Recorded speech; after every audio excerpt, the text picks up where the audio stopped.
Hello wonderful people, welcome back to the channel. If you are seeing my face for the first time, thank you so much for stopping by. If you are a returning viewer or subscriber, thank you for coming back. I appreciate all of you and I love you all. Today's topic is very subtle but yet powerful. It's something that shapes the way we see success, the way we see God, the way we see ourselves, the way we see achievement. And it's called survivorship bias. You know, I've seen survivorship bias in finance so many times. And I just thought, why not bring it home to our daily lives? Because I personally have been in it, like at every phase, I've been in it. And I always think about it like, is it only me? Is it something I'm doing wrong? Am I not competent enough? Is it like I don't have the same brain that other people have? I know one way or the other, maybe sometimes in your life you have thought about it too. And you are wondering what could be happening. We will talk about it today. Survivorship bias is one of the reasons many people feel discouraged, they feel dejected. Or perhaps they feel like if I do it exactly this way, I'm going to get exactly the results that someone else got. But it's not always that way. Survivorship bias is a cognitive error. That is, it's a thinking error. It happens in the mind. Survivorship bias happens when we focus only on people who made it, people who succeeded in a particular endeavor, and we kind of forget some people who also tried as hard but with a different result. So we end up learning from the few visible ones who come out to tell their success story and kind of neglect some people who do not make it to tell their story to the world. So because of these few visible ones who actually succeeded, then we kind of see life as easier than it is. We see it as success can be picked on a platter, or like success is just formula based. When once I add 1 to 1, it's going to be 2. Yes, we don't forget the place of grace because we are Christians, we are people of God, and we believe so much in God, we believe in grace. But then, let's just explain what this means. See, I've gone through a lot of phases, and sometimes I sit down and I just think about some things and I'm like, wait, why is this thing not working? Why do I have to try so hard before I'm able to achieve this little thing? But then, let me tell you, those who make it, they are the ones who come to the camera to let you know. Okay, let's even start from this video. You know, the very first video I uploaded, before I could shoot that video. But do you know how many challenges I had? I even told myself one of these days, like, maybe this thing is just not for me. Maybe I'm not just made for it. Maybe I should just return all the light I've bought. But God's spirit in me was just telling me, you have to try it first. The beginning will always be the beginning. You have to try it first. Okay, that's a little story about how this channel came to life. How I have risen up and fallen again and risen up, and it's not that easy. And you know that people who are out there telling you their success stories, they started just like you. They fell so many times before they picked themselves up again. And that is the spirit. I did a little research because when I was reading finance, they didn't tell us the background story to this survivorship bias. So this is how it came to be. In the Second World War, some planes went for battle.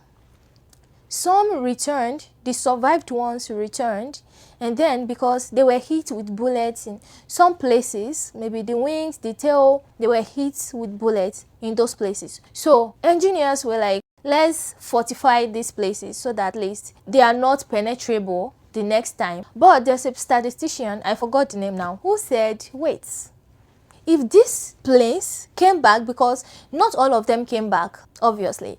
So if these ones came back, definitely those places, these ones were hit.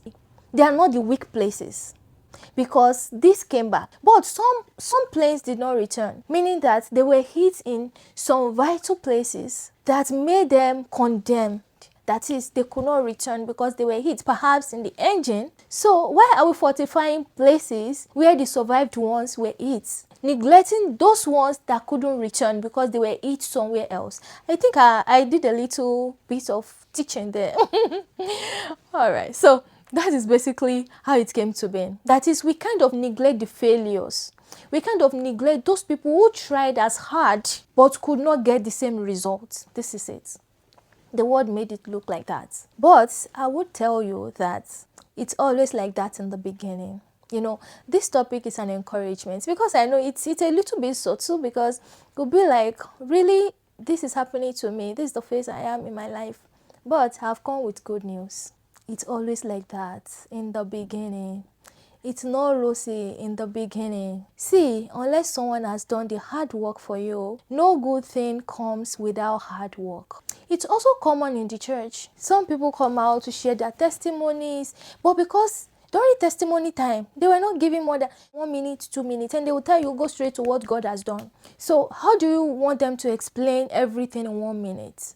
So they just tell you, oh, the Lord has done great things for me. I started this business and boom, it has really grown, and at this point we're already earning and this and that. Or some people share their testimony, oh, I applied for this visa and I got it within 1 month. That is okay, that is good.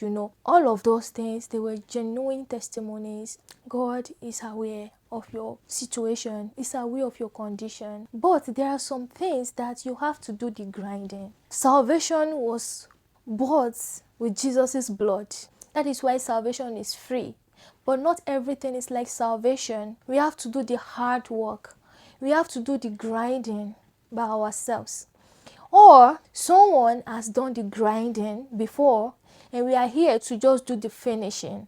That makes it easier, and that's when grace comes in. Perhaps someone just calls you for a business. They've done all the research, they've done a lot of background work, and they just call you. Can you just come and partner? That is someone who has done that grinding for you. That is when grace comes in. But remember that if you have to do the grinding by yourself, don't let it seem like God has forgotten you, or maybe you are just not made for that thing, or maybe you are not qualified, or maybe you are doing something wrong. Sometimes I just wish someone could just come to me, hold my hand like this, and tell me everything, the nitty-gritty of some things. But you know that is the secret that successful people will never share with anyone. They will never share how they did everything step by step, no matter where they are sharing that testimony. They will never tell you some background work that they did. So you have to do your own too, because they had to fall maybe 100 times and they stood up again, that this thing, I must achieve it. So this is an encouragement for somebody feeling like it's not just meant for me. Don't let me waste my time anymore. If you really want it, if God wants you to do it, please go on ahead. Even if you fail, even if you fall, you are not a failure. Because the path that you have walked today, if you have to walk it tomorrow, you are not a newbie in that path anymore. You now know some things about it. So you have lesser work to do in that particular condition, in that particular environment. If you have tried a business before and it has failed and it's what God is directing you to do, please do it again.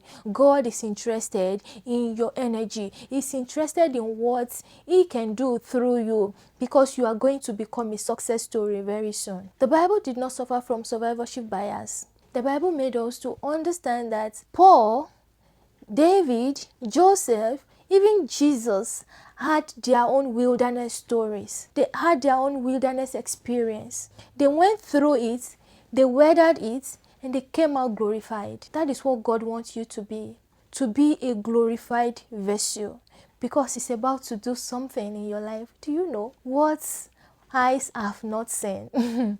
What ears have not heard? That is what God is about to do in your life. Don't give up. Do it again.